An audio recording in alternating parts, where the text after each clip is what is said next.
Weather ઇન્ફોર્મેશનમાં આપનું સ્વાગત છે અને હું છું પરેશ। ખાસ કરીને આજના વિડીયોમાં આપણે પવન, ગરમી, ઉકળાટ અને વરસાદ વિશેની માહિતી આપવાની છે, કેમ કે હવે આવનારા દિવસમાં ફરીથી વરસાદનું જોર વધવા જઈ રહ્યું છે। રાજ્યના અનેક વિસ્તારોની અંદર સારો તો કોઈ વિસ્તારોની અંદર ભારે વરસાદ પડવાની પણ શક્યતાઓ છે। સૌપ્રથમ તો આપને જણાવી દો, પવન આમ જોવા જઈએ તો જે નૈઋત્યનું ચોમાસાની જે રીતે ગુજરાતમાં શરૂઆત થઈ ત્યારથી જ પવનની ઝડપ છે એ સામાન્ય કરતા વધારે છે। અત્યારે પણ એવરેજ 35 થી લઈને 40 કિલોમીટર પ્રતિ કલાકની ઝડપે પવન ફૂંકાઈ રહ્યા છે, તો કોઈ જગ્યાએ એના ગસ્ટિંગ હોય છે એ 40 થી લઈને 45 કિલોમીટર પ્રતિ કલાકની ઝડપે નોંધાઈ રહ્યા છે। એટલે પવનની ઝડપ છે એ થોડીક વધારે છે અને આવનારા 3-4 દિવસ સુધી હજુ પણ આ પવનની ઝડપ જોવા મળે તેવી શક્યતાઓ છે। એટલે નોર્મલ કરતા પવનની ઝડપ છે એ થોડીક વધારે રહેવાની છે। એ સાથે આપણે વરસાદની વાત કરીએ પહેલા ગરમી વિશે પણ જણાવી દઉં। આમ તો ઘણા સમયથી અમે આપને માહિતી આપતા હતા કે જૂન મહિનો છે એ સંપૂર્ણ એટલે કે સમગ્ર જૂન મહિના દરમિયાન આપણે ગરમી ઉકળાટમાંથી રાહત નથી મળવાની।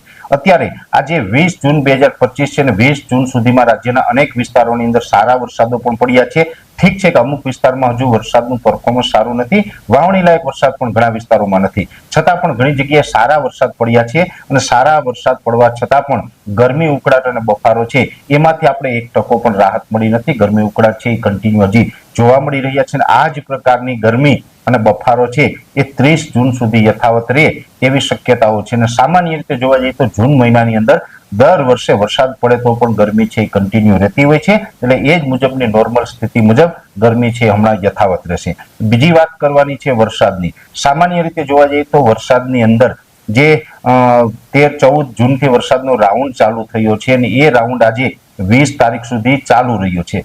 જો કે છેલ્લા 2 દિવસની અંદર રાજ્યની અંદર વરસાદના પ્રમાણમાં ઘણો ઘટાડો આવ્યો છે। એટલે કે 18 તારીખે બપોર પછીથી લઈ 18 તારીખ, 19 તારીખ અને આજે 20 તારીખ એમ છેલ્લા 2.5 દિવસની અંદર જોવા જઈએ તો વરસાદની તીવ્રતા અને વિસ્તારોની અંદર ઘણો બધો ઘટાડો પણ થયો છે।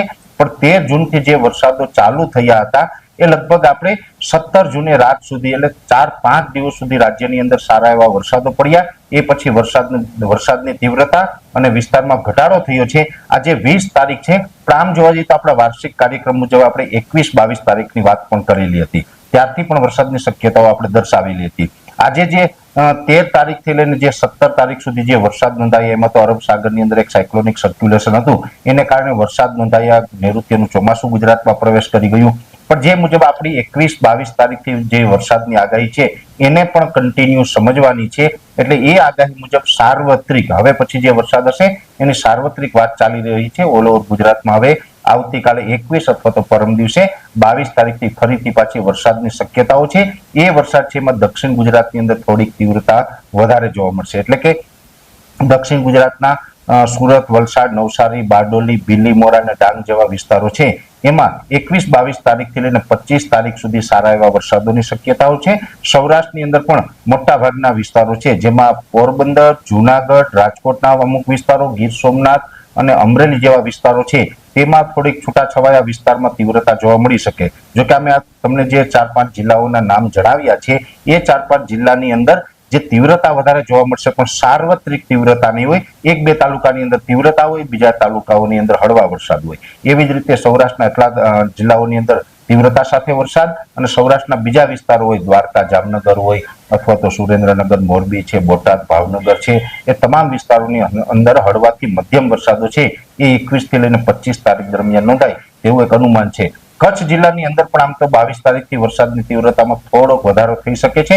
કચ્છ જિલ્લામાં સાર્વત્રિક આમ તો ઓલ ઓવર બધા વિસ્તારોની અંદર વરસાદની સંભાવનાઓ છે, પણ ખાસ કરીને કચ્છના દરિયાઈ કાંઠાના વિસ્તારો હોય એ તમામ વિસ્તારોની અંદર પણ સારા વરસાદો નોંધાઈ શકે છે। એ સાથે મધ્ય ગુજરાતનું અમદાવાદ, ગાંધીનગર, બરોડા છે, કપડવંજ છે, વિરમગામ છે, આણંદ, નડિયાદ, ખેડા છે એ વિસ્તારોની અંદર સામાન્ય છૂટાછવાયા ઝાપટાઓ અને હળવા મધ્યમ વરસાદો છે એ નોંધાતા રહેશે। ઉત્તર ગુજરાતની વાત કરીએ તો ઉત્તર ગુજરાતના સાબરકાંઠા, બનાસકાંઠા, વાવથરા, પાટણ, મહેસાણા તમામ વિસ્તારોની અંદર વરસાદની શક્યતાઓ છે, પણ હળવાથી મધ્યમ વરસાદો હશે। ત્યાં કોઈ હેવી વરસાદોની શક્યતા છે એ 21-22 તારીખથી 25 તારીખ વચ્ચે હેવી વરસાદની પણ હળવાથી મધ્યમ વરસાદો જોવા મળશે। એમાં હારીજ, સમી, લાખણી છે, સુઈગામ છે અથવા તો વાવથરા જેવા વિસ્તારો છે, ધાનેરાના વિસ્તારો છે, પ્રાંતિજ જેવા વિસ્તારો છે, ઉત્તર ગુજરાતના અનેક વિસ્તારો, તમામ વિસ્તારોનો સમાવેશ થાય। પછી રાધનપુર હોય, સાણંદના વિસ્તારો હોય, તમામ વિસ્તારોની અંદર હળવાથી મધ્યમ વરસાદો છે ઉત્તર ગુજરાતમાં પણ પડી શકે છે। અરવલ્લી, મહીસાગર, દાહોદ, ગોધરા, છોટાઉદેપુર એ વિસ્તારોની અંદર થોડીક તીવ્રતા વધારે જોવા મળશે. એ વિસ્તારોની અંદર ગરમી ઉકળાટ છે પણ અસહ્ય 21 થી 25 તારીખ દરમિયાન નોંધાઈ શકે છે અને ત્યાં હળવાથી મધ્યમ અને 1-2 સેન્ટરની અંદર ભારે વરસાદ પડી શકે છે. ઓલ ઓવર આખા ગુજરાતનું નિચોડ કાઢીએ તો 18 તારીખે બપોર પછીથી વરસાદની તીવ્રતા અને વરસાદના વિસ્તારોમાં ઘટાડો થયો હતો, પણ હવે ફરીથી વરસાદની તીવ્રતા અને વરસાદોના વિસ્તારમાં વધારો થશે અને 21 તારીખથી લઈને 25 તારીખ સુધી 21 જૂન 2025 થી 25 જૂન 2025 દરમિયાન રાજ્યના અનેક વિસ્તારોની અંદર સારા વરસાદોની શક્યતાઓ છે અને આ જે વરસાદો છે એના વિશે પણ અમારી સતત નજર રહેશે. આના પછી એક વરસાદી સિસ્ટમ આવવાની પણ શક્યતાઓ છે. એટલે આમ તો જૂન મહિના દરમિયાન આપણે કેટલા વિસ્તારોમાં કેવા વરસાદો પડશે એ પણ આપણે આગળ ઉપર કહેતા રહેશું. અત્યારે આ વિડીયોની અંદર આપણે 25 તારીખ સુધીના વરસાદની વાત કરી છે. ઘણા બધા વિસ્તારો છે એ વરસાદથી વંચિત રહ્યા છે, વાવણી નથી થઈ. એ વિસ્તારોની વાવણી ક્યારે થશે, વરસાદ ક્યારે થશે, એ તમામ માહિતી છે રવિવારે સાંજના વિડીયોની અંદર આપવામાં આવશે.